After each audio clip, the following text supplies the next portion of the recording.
Ek groet jou in die wonderlike naam van Jesus Christus. Welkom by lesing 5 in ons reeks hier by die Woordskool by Ligpunt oor Hooglied. In lesing 5 kyk ons dan na die skrif in Hooglied 2 vers 3 tot by Hooglied 3 vers 5. Die temas wat ek hier geïdentifiseer het, en let wel, jy kan enige ander temas wat die Heilige Gees op jou hart lê, hier identifiseer. Maar wat vir my uitgestaan het, is die tema van die tuin teen die stad. Met ander woorde, die tuin wat die heiligdom is, 'n plek van intimiteit, teenoor die stad wat 'n plek is waar sy blootgestel is, wat in die openbaar is.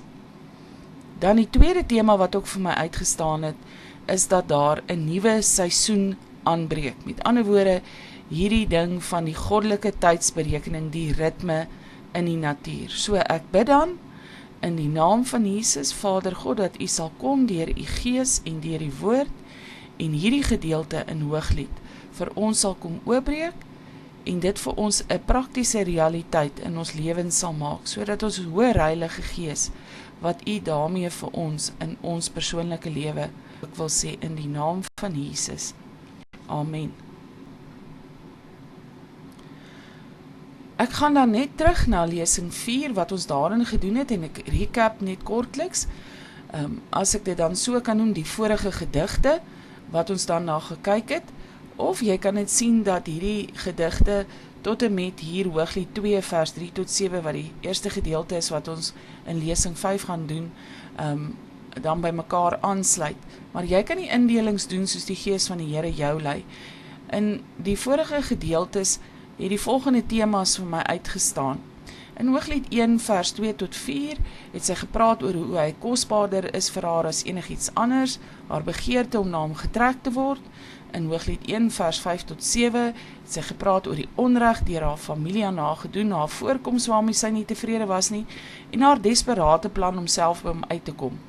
Hooglied 1 vers 12 tot 13 het sy dan gepraat van die posisie aan die koning se tafel, haar gevoel vir hom, en die beskrywing van hierdie intieme ontmoetingsplek, die tuin in verse 16, 17 en dan Hooglied 2 vers 1. En let wel, as ek dan sê hier na die koning se tafel, dan verstaan julle dit binne die konteks van die vorige lesing, dat hierdie man die koning van haar hart is, hierdie man haar geliefde wat sy begeer, en nie verwysend noodwendig na koning Salomo self nie, aangesien dit 'n gedig is en dit 'n metafoor is wat sy gebruik as sy van die koning praat.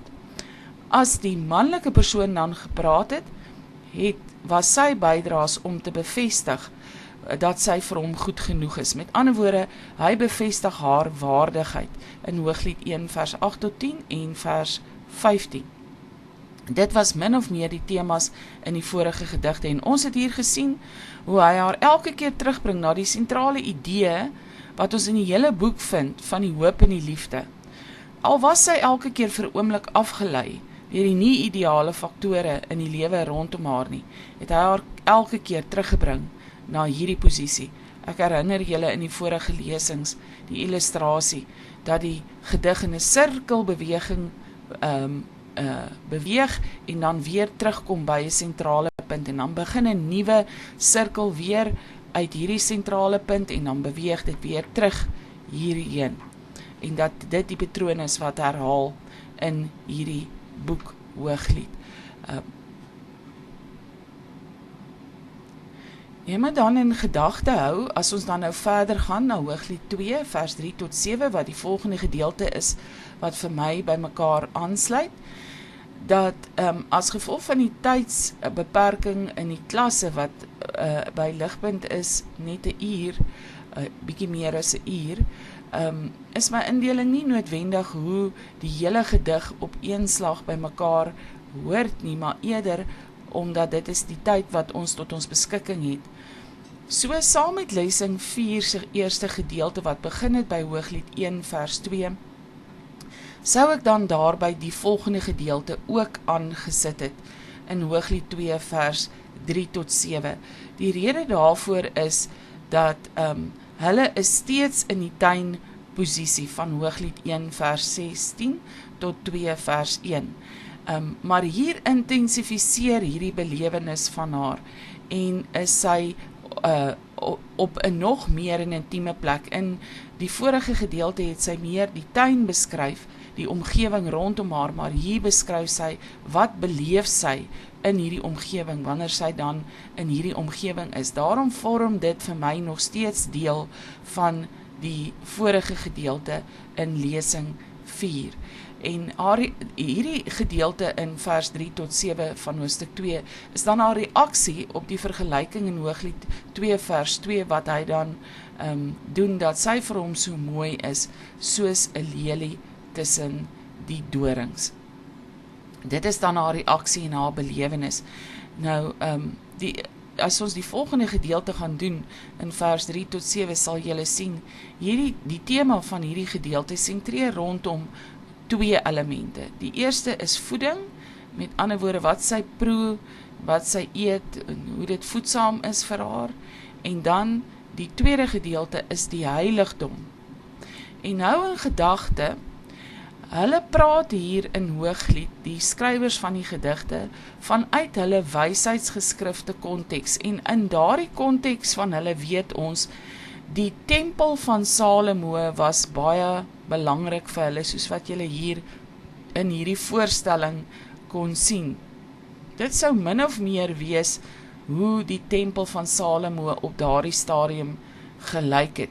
Julle sal nou onthou, Dawid het die tabernakel Jerusalem toegebring, en daarna, of die ark Jerusalem toegebring, wat van die oorspronklike tabernakel se bouwerk oor is ons nie seker nie, maar hy het die stukke van die tabernakel dan Jerusalem toegebring, spesifiek die ark, ons gaan daarna kyk in hierdie stukkie, en dan het hy dan die planne gekry by die Here, en hy die materiaal by mekaar gemaak, en sy seun Salomo, wat dan hierdie wysheidsgeskrifte laat saamstel het dan die tempel gebou, soos wat hierdie voorstelling min of meer was. En as julle na hierdie prentjie kyk, dan sal julle sien, aan die voorkant van die tempel, was daar 2 pilare gewees, wat 'n baie belangrike element dan gaan wees in hierdie volgende stukkie. So wanneer die volk dan in hulle wysheidsgeskrifte konteks na hierdie liefdesgedig geluister het, sou hulle hierdie elemente daarin kon identifiseer het, want die tempel het absoluut die middelpunt, die mees heiligste plek waar hulle priester, die mees intiemste ontmoeting met hulle Jahwe God, hulle God van hemel en aarde, sou gehad het, sou dan by die tempel gewees het, en daarom gaan julle sien in die volgende stukkie, hoe gaan ek vir julle uithaal, dat hier belangrike elemente is, van die intimiteit wat by die tempel gebeur, tussen God en Israel, sou jy dan daarna kyk, in terme dan ook van die analogie interpretasie, maar ons kan dit ook hier gebruik, omdat dit deel is van hulle konteks, van waaruit hulle hierdie gedig sou gelees. So in Hooglied 2 vers 3 tot 7, gaan ons dan na die volgende kyk. Ek vra jou om vinnig die stukkie te lees. Dit is altyd lekker as ons 'n oorsig het, en ons het dit gelees, en dan gaan ontleed ons dit so stukkie vir stukkie, soos wat ek dan nou al die elemente wat ek ingebring het vir jou hier in hakies aangedui het op die skerm. Soos hy sê dan, soos 'n appelboom, hy is vir haar soos 'n appelboom onder die bome van die bos. En let wel, dit dui daarop hoe uniek hierdie metafoor wat sy gebruik, dui daarop hoe uniek hierdie geliefde van haar is. Daar's baie bome in die bos, maar hy is anders as al die bome. En sy verwys hier na Deuteronomium 32 vers 10, wat sê, Israel is die appel van die Here se oog. Met ander woorde, dis daai idee, dat jy baie spesiaal is, dat jy 'n uitverkorene is. En hierdie appel van die oog, idee word herhaal in Psalm 17 vers 8, Spreuke 7 vers 2, daar is ander plekke in die Bybel ook, maar dit was vir my die mooiste. So sy begin, en sy sê dan, hy is vir haar uniek. Daar's baie bome om haar, maar daar's nie een soos hy nie. Sy gaan dan verder en sê, so is my beminde onder die seuns. En let wel, in Hooglied 2 vers 2, was sy vir hom die mooiste onder die jong vroue. Nou kom sy op dieselfde plek. Met ander woorde, sy kyk ook na hom in die konteks van, daar was baie ander jong manne, soos wat hy na gekyk het binne die konteks, daar was baie ander jong vroue, maar hy is vir haar die mooiste en die beste, soos wat sy vir hom is. En dit dui vir ons daarop dat hy gee elke keer die toon aan. Hy gee die leiding en hy rig haar gedagtes. Dit is amper asof hy haar elke keer terug moet bring om op die regte pad te kom, want haar emosies hardloop telkens met haar weg. Ek lees dan verder haar woorde: ek het verlang om in die skaduwee te sit. En hierdie stukkie dui na haar geliefde wat vir haar soos beskerming is. Met ander woorde, hy vou haar toe. Hierdie idee van beskerming moet ons sien binne Israelse konteks, dat dit half woestynland gedeeltelik is. Die son is baie skerp daar. So, as ons kan teruggaan, sou julle gesien het, sy het gekla in die eerste hoofstuk dat sy te bruin gebrand was, haar familie het haar nie beskerm nie. En hier kom sy en sy sê, maar hy doen die teendeel, hy beskerm haar teen hierdie son. En ons kry hierdie idee in Psalm 17 vers 8, Psalm 36 vers 8, Psalm 57 vers 2, 63 vers 8 en dan natuurlik die baie bekende Psalm 91 vers 1. En hierby moet ons ook byvoeg dat alhoewel die skaduwee in Israel belangrik is, kan enige boom skaduwee gee. Met ander woorde, soos wat sy gesê het, sy vergelyk hom met die appelboom as 'n appelboom in die bos, maar hy is anders as die ander bome, want 'n mens het meer as net skaduwee nodig. Jy het ook voeding nodig, en daarom is hy 'n appelboom. Hy gee nie net vir haar skadu nie, maar hy gee ook vir haar voeding. Ons kan 'n oomblik daaroor gaan reflekteer. Is dit die plek waar ons met die Here is? Is die Here vir ons net iemand, of in die woord, wat vir ons beskerm as ons bid vir sy beskerming? Of is die woord vir ons ook werklik waar voeding? Sy gaan dan verder en sy sê, en sy vrugte is soet vir my verhemelte. Met ander woorde, sy proe hom, dis baie intiem. Hierdie verhouding is nie net 'n skuiling teen die son nie, dit is intense plesier as jy iets so proe en jy druk dit teen jou verhemelte vas, jy sluk dit nie net sommer af en jy het nie eintlik eers geproe wat jy eet nie. Met ander woorde, dis hierdie intieme plesier wat die voeding teen die verhemelte vir haar verskaf. Dis amper soos 'n smaakbelewenis, as ons so dit kan sê. En ons sien hoe sy hier vorder in haar intieme reis van Hooglied 1 vers 2 af, waar sy gesê het, haar geliefde is vir haar, is sy goed om met die kusse van sy mond. Met ander woorde, nou is dit nie net meer 'n soen nie, nou is dit binne in die mond, dis nou 'n intieme plesier ervaring. So hierdie belewenis wat sy van haar geliefde het, intensifiseer van Hooglied 1 vers 2 af, tot dan hier. Dis hoekom ek hierdie gedeelte van Hooglied 1 vers 2 tot aan die einde van Hooglied 2 vers 7 dan by mekaar sit as 'n enkele gedig, omdat dit wys hoe haar belewenis van hom intensifiseer en groei en vorder tot op 'n hoogtepunt dan. Dan gaan kyk ons na vers 4 en vers 4 sê sy, en julle moet onthou, dis 'n metafoor. Hy het my in die wynhuis ingebring en sy vaandel oor my was die liefde gewees. En hierdie wynhuis word in die analogie konteks gesien van, as jy die Hooglied gaan interpreteer as die verhouding van Jesus Christus en sy kerk, dan natuurlik na die plek, in Engels word dit vertaal, the banquet house, met ander woorde hierdie huis van feesviering, waar die feesmaal van die lam gaan wees, wat ons dan in Openbaring van gaan lees. En dis baie mooi as jy dit so wil sien, jy kan dit so ook doen. Hou in gedagte dat die doel van hierdie reeks is dat ek jou 'n bietjie uitdaag om Hooglied uit jou gemaksone te sien. Dis so 'n tradisie by ons dat ons Hooglied net sien, soos ek reeds al genoem het, as 'n analogie tussen Israel en God, of dan Jesus Christus en sy bruid as die kerk.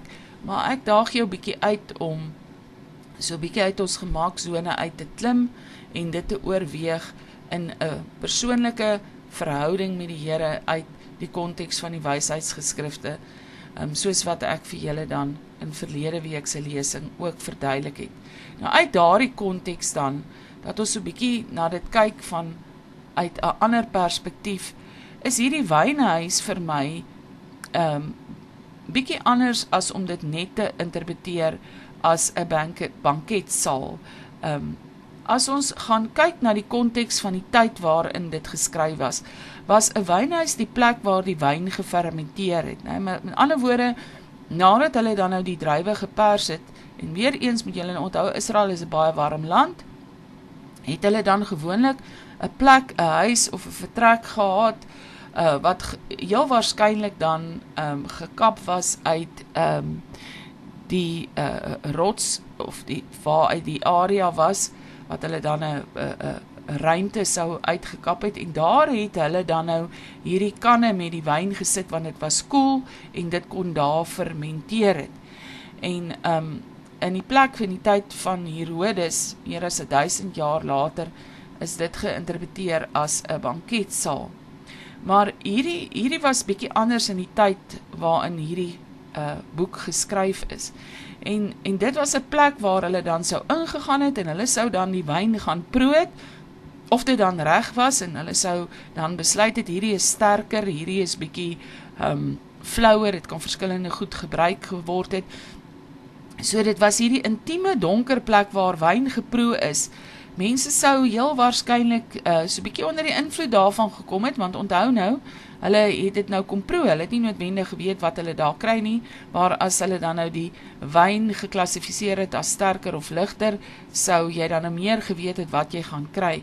So hierdie was dikwels 'n plek waar die manne of wie ook al bietjie gaan proe het, so bietjie vrolik geraak het, dit was donker, dit was 'n intieme plek, en hy sê, hierdie plek waar hy sy wyn fermenteer, sy eie wyn, hy sê sy, bring hy haar in hierdie donkerte in hierdie intieme plek in, en hy bring haar onder sy vaandel in, met ander woorde, weer eens soos wat ons gesien het in Hooglied 1 vers 3, so sien julle hoe haak dit aan by mekaar in hierdie gedig, sy naam, want as jy 'n vrou in hierdie wynhuis sou inbring, buitekant die tyd van die jaar wat die wyn nou reg was en geproe moes word, was dit eintlik so 'n bietjie 'n skelm liefdesplekkie, 'n ontmoetingsplekkie gewees.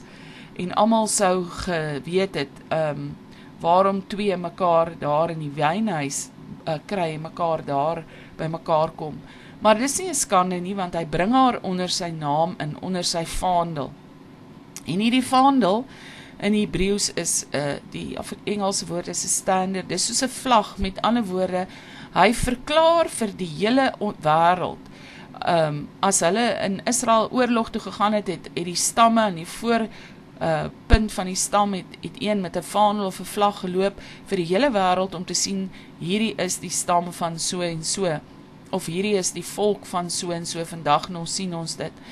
So met hierdie vaandel oor haar verklaar hy dan, as sy hier ingaan, sy is onder sy naam, sy is wettig hier, is nie 'n obskure liefdesontmoeting nie, nee, sy gaan eendag sy naam dra, sy gaan sy vrou wees, en dan sê sy ook, dan laastens, dit is nie net hierdie liefdesontmoeting nie, maar dit is nie net sy vaandel wat dit wettig maak nie, maar ook oor haar was sy liefde. Met ander woorde, die liefde, weer eens soos die tema in die boek, maak hierdie ontmoeting dan wettig. Dan gaan ons verder, en dan sien ons in vers 5 die woorde, hy versterk my met rosynekoeke, hy verkoop my met appels, want ek is krank van die liefde. En hierdie stukkie moet ons gaan sien, dis baie belangrik, weer eens binne hulle wysheidsgeskrifte konteks, want hier lê vir ons die eerste van 3 sleutels, om hierdie stukkie te verstaan, sodat ons by hierdie heiligdom beeld kan uitkom, wat ek vir julle in die vorige skyfie gewys het van die tempel. So as jy Samuel 2 Samuel 6 vers 19 gaan lees, sal jy sien, Wat hier afspeel is dat in die tyd van Eli het die ark dan na die Filistyne toe gegaan. Die ark is uit Jerusalem weggevat, of die plek waar hy op daardie stadium was, en dit was nog nie in Jerusalem gewees nie. Met ander woorde, Israel het die ark verloor, en Dawid bring dan die ark na 'n baie lang tyd toe hy koning is, terug na Jerusalem toe. En 2 Samuel 6 vers 19 beskryf hierdie gebeure. Hulle is baie bly, Dawid dans dan uitbundig en half naak voor hierdie ark van blydskap dat die teenwoordigheid, met ander woorde hierdie intieme verhouding met die Here, teruggekom het Jerusalem toe. En Dawid gaan dan, hulle bring klomp brandoffers, en van hierdie brandoffers gee hy dan vir elke inwoner van Israel wat dan in Jerusalem was, gee hy dan vleis, brood en rosynekoeke. Nou, rosyne is dan weer eens deel van die opbrengs van die wingerd, en dit haak daarom aan by die vorige vers wat dan praat oor die wyn as die opbrengs van die wingerd. Maar rosynekoeke was iets wat jy, soos ons in vandagse tyd, wanneer jy 'n energiestafie saam met jou vat, as jy byvoorbeeld gaan stap, daai energiestafie kan jy vir dae lank by jou hou. Dit gaan nie bederf soos ander gewone kos nie. En rosynekoeke was vir hulle dieselfde. Dit was iets wat hulle by hulle kon hou, wat vir dae lank vir hulle energie sou verskaf as hulle ergens heen moes gestap het. Julle moet nou onthou, hulle kon nie om elke hoek en draai kos gekoop het of kos bekom het soos in vandagse tyd nie. En as Dawid dan hierdie rosynekoeke vir die volk gee en hy stuur almal huis toe, dan sê hy eintlik dat hulle vir 'n tyd by die huis kan bly in hierdie intieme spasie waar hulle kan gaan dink oor die teenwoordigheid van die Here wat terug is in Jerusalem, want almal kom ons nou nie na die tempel toe gekom het nie, net die priester, die hoë priester kon in die heiligdom ingegaan het.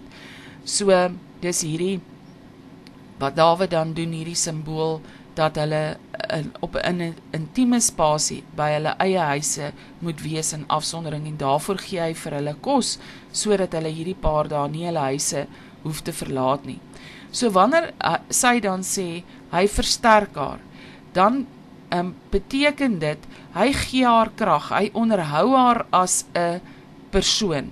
En dan gaan sy verder, en dan sê sy ook, nie net versterk hy haar nie, maar hy verkook haar, met ander woorde, hy verfris haar, hy verskaf vir haar plesier met hierdie appels, wat hy vir haar gee. En die idee is, sy gebruik so baie van hierdie appels, en hierdie rosynekoeke, en die liefde, sy skoon krank daarvan, amper soos wanneer jy te veel geëet het van iets wat baie lekker is, en weer eens, krank van die liefde, net soos in vers 4 kom sy terug by die liefde. En dan in vers 6 haar woorde, laat sy linkerarm onder my hoof wees, en sy regterarm my omhels. Met ander woorde, sy beskryf hier 'n baie intieme omhelsing. Dis wat sy begeer. As jy die prentjie in jou kop vir jouself kon sit, as twee mense met hulle gesig na mekaar toe op 'n bed sou gelê het, en sy linkerarm was onder haar kop, en met sy regterarm omhels hy haar, sien ons hierdie prentjie in die gedig van 'n baie intieme omhelsing. Maar wanneer sy dan hierdie terme gebruik, sy kon net gesê het in die gedig, sy arms omhels my.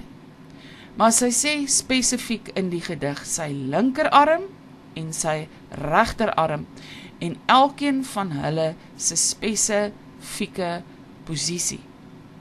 En dit dui vir ons op 2 Kronieke 3 vers 17. Op hierdie 2 pilare wat aan die voorkant van die tempel was, wat ek in die vorige skyfie na verwys het. En hierdie pilare het name gehad, Jachin en Boas, by die tempel. En hulle die ingang na die tempel, het hulle dan regop gehou. Dit was die simbool daarvan. Met ander woorde, hierdie is ons tweede sleutel in hierdie stukkie, wat vir ons openbaar, sy is besig met 'n intieme heiligdom ontmoeting hier. Hierdie 2 pilare beskerm die hele tempel se dak, en so beskerm hierdie arms van haar geliefde van haar. beskerm haar in hierdie intieme omhelsing. So, dit is meer as net 'n erotiese omhelsing. Dis hierdie absolute beeld van hierdie beskerming van sy arms om haar, wat dan toegang na hierdie intieme posisie met haar vir hom verleen, soos wat hierdie 2 pilare in die tempel toegang tot die tempel verleen, die res van die tempel. As ons dan verder gaan, in vers 7, sê sy dan, ek besweer julle, dogters van Jerusalem, by die gemsbokke op die takbokke van die veld, om nie die liefde wakker te maak of op te wek, voordat dit nie die liefde behaag het nie. Met ander woorde, hierdie idee van die regte tydsberekening. En as sy dan sê, ek besweer julle, dan sê sy eintlik, sy smeek hulle, sy gee hulle eintlik 'n bevel, sy druk dit op hulle harte. En sy gebruik spesifiek hierdie beeld van gemsbokke en takbokke in die veld. Nou, dit is vir ons baie belangrik, om 2 redes. Die eerste rede is, gemsbokke het jy in die woestyn aangetref, en die takbokke in die hoër berggedeeltes waar dit gesneeuw het. Met ander woorde, gemsbokke kon oorleef daar waar dit baie warm en droog was, takbokke kon oorleef waar dit koud en hoër was in die sneeuwbedekte berge. Maar vir hierdie diere om te oorleef, moes daar 'n baie spesifieke ritme in die natuur gewees het, waar tydens hulle moes gepaar het. Anders is die kleintjies van die lammetjies van hierdie diere gebore in 'n tyd waar daar nie kos was nie, want in die woestyn het dit net op 'n spesifieke stadium so 'n bietjie gereën, gewoonlik baie min, en dan was daar 'n groenigheidjie grasie wat vinnig uitgespruit het. Dan sou hierdie gemsbokke, as hulle gelam het, sou hulle kos gehad het vir hulle lammetjies, sodat daar melk is, die mamma melk het vir die lam. Dieselfde met die takbokke. As hulle gelam het op die verkeerde tyd, en hierdie lammetjies is in die sneeu gebore, 'n tyd wat die sneeu nog nie gesmelt het nie, was daar weer eens nie kos vir die mamma nie, en hierdie takbokkies sou in hierdie sneeu gelê het, hulle sou gesukkel het in hierdie dik sneeu om te loop. Met ander woorde, die gemsbokke en die takbokke kon nie paar buite 'n spesifieke tyd in die natuur nie. Die natuur het vir hulle gewys, wanneer is die tyd om te paar, sodat hulle kleintjies dan op die regte tyd wakker gebore word. En dit is hierdie beeld wat sy gebruik. Die liefde is dieselfde. As jy dit op die verkeerde tyd wakker maak, sal dit vrug dra wat nie in die ritme van die natuur dan hoort nie. Met ander woorde, die natuur dan hier as die beeld van God se perfekte plan vir iemand. En weer eens is die liefde hier die rigtingwyser. Die liefde moet tevrede wees. Dit moet die liefde behaag. Met ander woorde, as jy werklik waar lief is vir iemand, sou jy in hulle konteks die Torah se wette gerespekteer het, sodat die verhouding tussen julle binne 'n verbond sou plaasvind. Julle sou gewag het, sodat die liefde nie net 'n oomblik se belewenis was nie, maar dan die res van julle lewe 'n diep verbondsverhouding. En dit is hoekom sy dit so hier op hulle harte druk. Soms lyk dit vir my, as ek so na Hooglied kyk, asof sy dalk die liefde aangewakker het buite hierdie konteks, en daarom wil sy die dogters van Jerusalem waarsku om nie dieselfde fout as sy te maak nie, omdat sy hierdie intense begeerte gehad het na maat. Maar dit is net 'n afleiding wat mens moontlik kan maak, en ek sê nie, dit is wat die woord van die Here hier spesifiek sê nie, maar dit is 'n boodskap wat ons daaruit kan haal. Maar in hierdie beeld van die gemsbokke en die takbokke, is daar ook 'n tweede element wat baie belangrik is, en dis ons derde sleutel, wat dui vir ons dat die metafoor hier gaan om hierdie beeld te skep van die heiligdom posisie. En hierdie heiligdom posisie is dan natuurlik dieselfde as die tuin van Eden posisie, hierdie intieme plek. En in Deuteronomium 12 vers 15 tot 22 sien ons dan ook dat gemsbokke en takbokke kon dan gebruik geword het op 'n baie spesifieke manier. Wanneer die volk van die Here dan na 40 jaar in die woestyn is in Deuteronomium 12, en hulle staan hier voor die Jordaanrivier, voordat hulle in die beloofde land dan ingaan, gee die Here vir hulle na 40 jaar uitbreiding op die wette wat hulle gekry het dan in Exodus. En die Here sê vir hulle, hier in hierdie land gaan julle vir julle 'n heiligdom bou. Maar in die heiligdom sal julle dan net spesifieke brandoffers mag bring, net spesifieke diere vir hierdie brandoffers, wat ons dan nou weet, gewoonlik skape, beeste en dan nou ook 'n duwe was. Maar dan kom hy ook en dan sê hy, dan kan julle na julle huise toe gaan. En daar by julle huise kan julle gemsbokke en takbokke slag en eet, saam met die ander volke wat nie Israeliete was nie, wat dan nie in die heiligdom mag ingegaan het nie. Met ander woorde, dit dui daarop weer, God het 'n orde van wat mag en nie mag gebeur in die heiligdom nie. Dis is die gevolgtrekking waartoe ons kan kom in hierdie gedeelte, in Hooglied 2 vers 3 tot 7, dat hierdie 'n metafoor is van die heiligdom. Met ander woorde, die gedig wat begin in Hooglied 1 vers 2, bou op na 'n klimaks toe, waar dit die tuinposisie is, en dan intensifiseer dit tot in hierdie posisie van die heiligdom. Hierdie tuinposisie is nie net 'n ontmoeting tussen twee mense nie, maar die teenwoordigheid van die Here, ook hierdie heiligdom ontmoeting, die mees heiligste, intiemste plek in Israel, wat ook 'n simbool was van die tuin van Eden. So die oomblik as die ark Jerusalem toe kom, word die heiligdom dan gevestig in Jerusalem. En dit hierdie intieme verhouding, waar God sy volk ontmoet in die verbond, word dan herstel. In ander woorde, in die konteks van hierdie gedig, sy en hy, hierdie twee geliefdes, keer terug na die volmaaktheid van die liefde, soos God dit beplan het. Met ander woorde, hulle keer weer terug na die sentrale boodskap van hierdie boek, die middelpunt van hierdie boek, wat elke keer die tema van die gedigte is. En nou volg daar 'n breek. Ons sien hierdie breek, dat hulle is nou uit die posisie van die intieme tuinplek, hierdie intieme plek van die heiligdom. Hulle is terug op 'n plek waar hulle mekaar begeer en na mekaar soek, en dan sien ons hoe hierdie patroon herhaal, wat ons elke keer in die boek sien, wat ek vir julle geteken het op die bord, dat hulle beweeg uit 'n punt van intieme ontmoetingsplek, waar die liefde is, wat die middelpunt is, uit na 'n plek toe waar hulle mekaar verloor en begeer en soek, en dan weer terug na die liefde toe.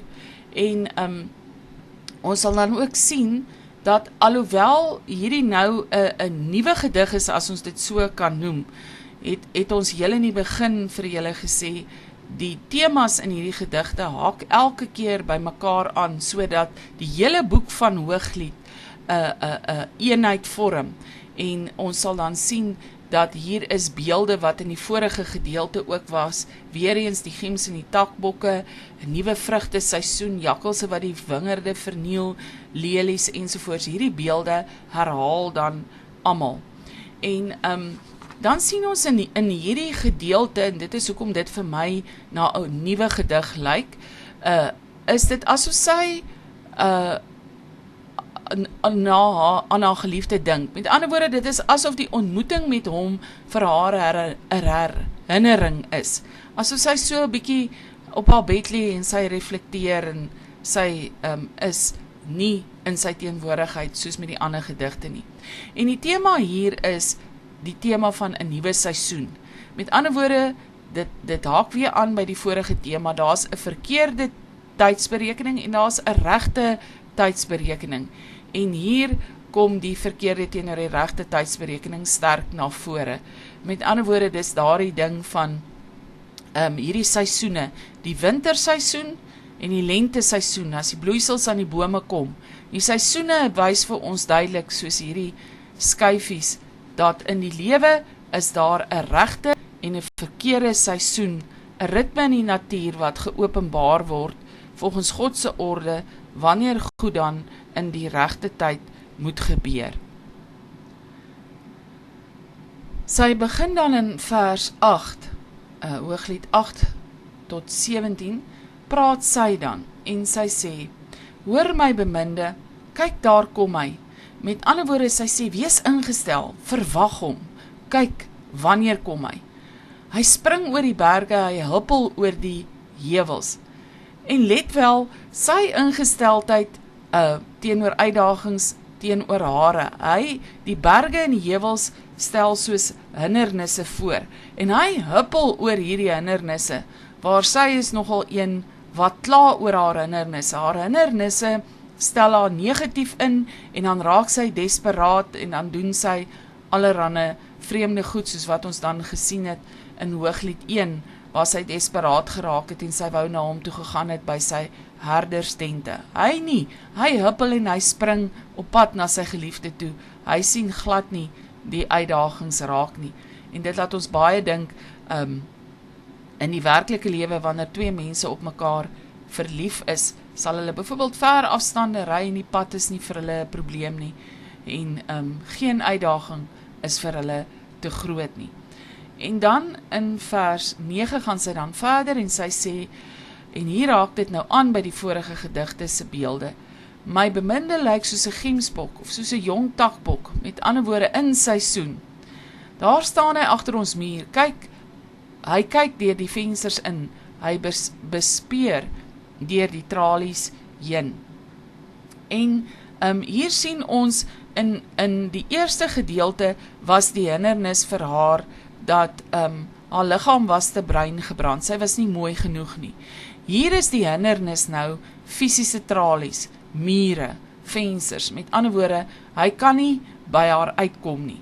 Haar hindernis lê nou op 'n ander vlak. Dit dui daar vir ons daarop, dat hindernisse kom, uitdagings kom in verskillende vorms in die lewe, en daar sal altyd 'n vorm van hindernisse wees, maar wat is jou ingesteldheid oor hierdie hindernisse?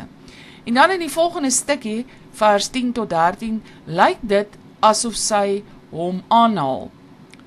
Dis moontlik wat hy vir haar deur die tralies kon gesê het, ons weet nie. Maar hoe dit nou ook al sy haal hom aan, en in hierdie aanhaling kondig hy dan nou die nuwe seisoen aan. Hy sê, my beminde begin toe, en hy sê vir my, staan op my vriendin, my skone, kom tog. En let wel, dit lyk of sy hier so 'n bietjie moedeloos is en nie gewillig is nie. Hy moet haar so half aanspoor. Hy moet vir haar sê, nee, moenie bly lê nie, staan op, kom. Dan vers 11, hy sê, want kyk, die winter is verby, die reentyd is oor, dit het verby gegaan. Onthou, reentyd is in Israel in die wintertyd. En dan vers 12, hy sê, die bloeisels word gesien in die land, die sangtyd het aangebreek, en die tortelduif laat sy stem hoor in ons land. En hierdie tortelduif beeld wat hy hier gebruik, sien ons uit Genesis 15 vers 9 en Levitikus 12 vers 6, die tortelduif was 'n teken van die verbond. In Genesis 15 vers 9 was 'n tortelduif deel van die diere wat God Abraham beveel het om neer te sit om te slag as 'n offer, as teken van die verbond tussen God en Abraham. Met ander woorde, hy sê vir haar hier, die tyd wat ek en jy se verbond tot stand kom, het aangebreek. Met ander woorde, in die Joodse huwelik het die bruidegom mos die bruid kom haal vir die finale seremonie waar hy en sy dan nou trou. Vir die verlovingsgedeelte het hulle na haar huis toe gegaan, maar vir die huweliksbevestiging gedeelte na die bruidegom se huis toe. So hy sê, hierdie nuwe seisoen het aangebreek. Selfs die tortelduif verkondig dit, dat dit nou tyd is, né? Dat ons in 'n verbond moet kom. Vers 13, die vyeboom laat sy voorvye uitswel en die wingerdstokke wat bloei versprei 'n geur. En dit sluit aan by hierdie lieflike geur in Hooglied 1 vers 3, wat gedui het daarop dat sy aan hom behoort. Met ander woorde, geur verraai haar identiteit, dat sy vrou gaan wees. En dan motiveer hy haar en hy sê in vers 13, staan op my vriendin, my skone, kom tog. Met ander woorde, hy kondig aan, die nuwe seisoen is hier. En hy praat dan van vers 14 af, verder tot by vers 15. Hy sê, my duif in die rotsklowe in die skuilplek by die kraans. Met ander woorde, sy word weggestreek tussen hierdie rotsklowe en hierdie kraanse deur haar familie. Laat my u gedaante sien, laat my u stem hoor, want u stem is soet en u gedaante is lieflik. Hy gaan dan aan en sê, vang julle vir ons die jakkalse. Julle sal onthou in die gedeelte in Hooglied 1 vers 6 het sy gesê, haar familie het toegelaat deurdat hulle haar nie beskerm het nie, dat die wingerd verniel word en dat hierdie wingerd verniel is deur die klein jakkalsies, né? En daarom kom hy nou hier en hy sê, julle, met ander woorde, hy verwys hier nie na sy of na hom nie, maar na haar familie. Hy sê, vang julle nou vir ons die jakkalse, die klein jakkalsies wat die wingerd verniel, want ons wingerd staan in die bloei. Met ander woorde, haar familie moet nou hulle deel doen, want dit het nou die regte tyd geword, waarop hulle verbond dan bevestig moet word. Sien ons dan in hierdie gedeelte. Ek interpreteer dit dan dat die volgende gedeelte verder dan saam gelees kan word, van Hooglied 2 vers 16 tot Hooglied 3 vers 15, maar jy kan dit anders interpreteer as sou jy wou. Met ander woorde, die idee gaan voort, sy is nou in hierdie sirkel, wat sy nou wegbeweeg het, uit hierdie posisie van intimiteit en waar sy hom nou moet soek en hom eintlik dan verloor totdat sy dan weer terug beweeg. Volgende lesing, in lesing 6 gaan julle sien, as ons in Hooglied 3 vers 6 aangaan, is dit dan hierdie huwelik van hulle wat tot stand kom. Met ander woorde, hier is sy nou op daai punt waar sy nou nog wegbeweeg en dan gaan sy later weer terug en inbeweeg. En sy praat dan, vers 16, en sy sê, my beminde is myne en ek is syne, wat 'n herder is onder die lelies. Dis vir my nogal taalkundig 'n dubbelsinnige stukkie hierdie, want hierdie herder en die konsep van die lelies pas nie mooi by mekaar nie. Sy sê haar beminde is hare en ek is syne en hy is 'n herder onder die lelies. Nou dit kan meer as een interpretasie hê. Dit kan beteken dat sy bring hierdie beeld dat hy 'n herder was by die beeld dat hy gesê het sy is vir hom soos 'n lelie. Dat sy hierdie twee konsepte wat eintlik nie by mekaar hoort nie, by mekaar bring as 'n metafoor in die gedig daarvan dat sy en die herder hoort eintlik nie by mekaar nie, maar hulle kom dan by mekaar. Want 'n herder is nie 'n tuinier nie. 'n Tuinier kyk na die lelies, nie 'n herder nie. 'n Herder kyk na skape. So, en as die herder sy skapies sou uitgevat het en hulle kom in 'n vallei waar daar lelies is en dit is eetbare lelies, sou die skape die lelies geëet het of vertrap het. Met ander woorde, 'n herder sou nie mooi kyk na lelies nie, want hy is gefokus op sy skape. Hulle sou eerder dalk die lelies skade aangedoen het op een of ander manier. Wat presies sy daarmee bedoel, weet ons nie, maar dit wil tog lyk as ons hierdie gedeelte saam lees van vers 16 dan tot Hooglied 3 vers 5, asof sy 'n onsekerheid het oor haar geliefde. Dis asof sy so bietjie desperaat is. En let wel, sy gebruik lelies in hierdie skrif, nie in enkelvoud nie, maar in meervoud. Dit wil amper lyk asof sy die indruk verwek dat hierdie herder van haar kyk ook na ander lelies, met ander woorde ander vroue wat net so mooi is soos sy, maar ons is nie seker daarvan nie.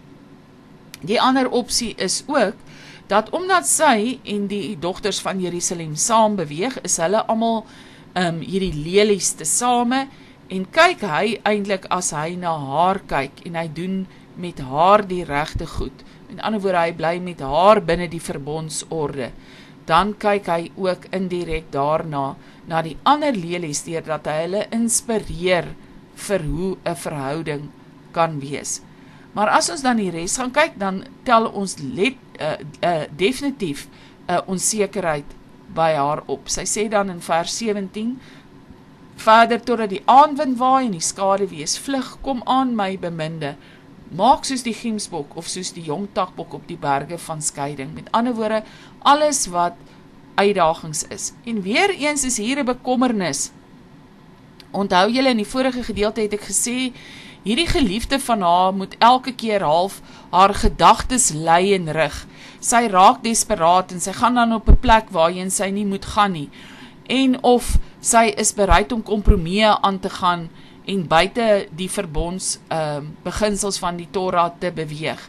En as hy dan hier sê, totdat die aandwind waai en die skaduwees vlug, dan lyk dit amper asof sy sê, hy moet soos 'n jong takbok maak. 'n Jong takbok in die berge, 'n jong giemsbok, hulle is nog dom, hulle volg net hulle hormone, hulle bly nie by die orde van die kudde waar net die sterkste bulle kon by die koeie uitgekom het nie, en ekskuus tog, en dis asof sy, as sy hom dan hier vergelyk met 'n jong takbok, vir hom sê, maar kom in die aand, amper kom skelm, kom net, kom soos 'n jong takbok, kom ons kyk net na die begeerte van ons liggame, en ons kyk glad nie na die verbondsverhouding nie, of die verbondsreëls nie.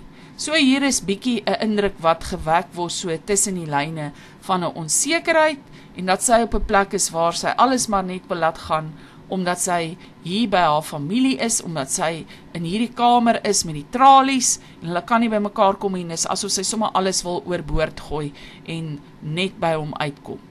Dan gaan ons verder in Hooglied 3 vers 1 tot 5, en dit is moontlik 'n droom wat sy dan nou droom, as sy in hierdie kamer opgesluit word, maar ons is weer eens nie seker nie, en weer eens sien ons, dat hierdie patroon herhaal van Hooglied 1 vers 7, wat sy na die herders se tente toe gegaan het. Sy raak so moedeloos, omdat sy so intens na hom verlang. Sy gaan hom soek, en sy stel haarself nou in die stad bloot, nie net aan gevaar nie, maar ook verloor sy haar intimiteit, want kyk die skrille kontras, hierdie intieme ontmoetingsplek in die tuin, wat gefunksioneer het soos die heiligdom, waar net die priester in was, niemand van die volk hom kon sien nie, dit was absoluut privaat, en hier is sy nou in die stad, in 'n plek waar hulle hele verhouding is nou openbaar. Dis hier vir almal om te sien, en sy begin dan en sê in vers 1, op my bed snags het ek gesoek na my sielsbeminde, ek het na hom gesoek, maar hom nie gevind nie, wat dan moontlik was, dat sy gedroom het, en dat sy dan nou wakker geword het uit hierdie droom, en dan nou desperaat was. En dan sê sy in vers 2, ek wil dan opstaan en in die stad rondgaan, in die strate en op die pleine. Met ander woorde, hierdie beeld van die openbare plek, versus die intieme tuinplek. En dit is 'n gevaarlike plek. As ons Rigters 19 gaan lees, sal julle onthou in die geskiedenis van Israel, wat aan hulle bekend dan was in die tyd van die Rigters, wat het gebeur in die nag op 'n plein. En dan gaan sy aan en sy sê, ek wil na my sielsbeminde soek, ek het na hom gesoek, maar hom nie gevind nie. Want jy sien, sy gaan hom nie hier vind nie, sy vind hom elke keer in die tuinposisie. Sy gaan hom nie vind in die stad nie, dis nie die regte plek nie die regte posisie nie. Dan vers 3, die wagte wat in die stad rondgaan, het my aangetref, en ek het gevra, het julle my sielsbeminde nie gesien nie. Vers 4, skaars het ek van hulle af verder gegaan, of ek het my sielsbeminde gevind. Ek het hom vasgehou en hom nie gelos nie, voordat ek hom ingebring het in die huis van my moeder, in die binnekamer van haar wat my gebaar het. En let wel, hierdie plek is buite die orde van die Joodse huwelik. Met ander woorde, sy moet na sy huis toe gevat word, die huis waar hy saam met sy pa gewoon het. Nie hy moet na haar ma sy huis gebring word nie. En ons is nie seker hier of dit nog steeds deel is van haar droom of die werklikheid is nie. Maar weer eens kom ons tot dieselfde gevolgtrekking wat sy dan nou gaan bykom in die volgende vers. Sy beweeg uit tyd uit. Met ander woorde, sy smeek hom, sy trek hom, sy vat hom na die verkeerde plek toe, sy bring hom na haar ma se huis toe, sy so desperaat vir intimiteit met hom. Sy gaan buite die orde, en dan is dit asof sy in vers 5 tot hierdie gevolgtrekking kom, en weer eens kom sê sy vir hierdie dogters van Jerusalem, ek besweer julle by die gemsbokke of by die takbokke, met ander woorde gaan kyk na die natuur van die veld, om nie die liefde wakker te maak, of op te wek, voordat dit die liefde nie behaag nie, en dit sluit aan by hierdie thema wat herhaal in Hooglied 2 vers 17, dat die liefde moet in die regte tyd geskied, en dit laat ons baie dink, baie keer, as die Here met ons 'n pad loop, dan wil ons sekere goed buite die orde, buite die tyd van die Here doen, en dan weet ons nie waarom het ons nie 'n intieme verhouding met die Here nie, of waarom antwoord die Here nie ons gebede nie, maar ons het dan, soos sy eintlik hierdie verbondsverhouding ryp gedruk buite 'n tyd wat dit nie moes gebeur het nie, buite 'n plek, buite 'n posisie waar dit nie moes gebeur het nie.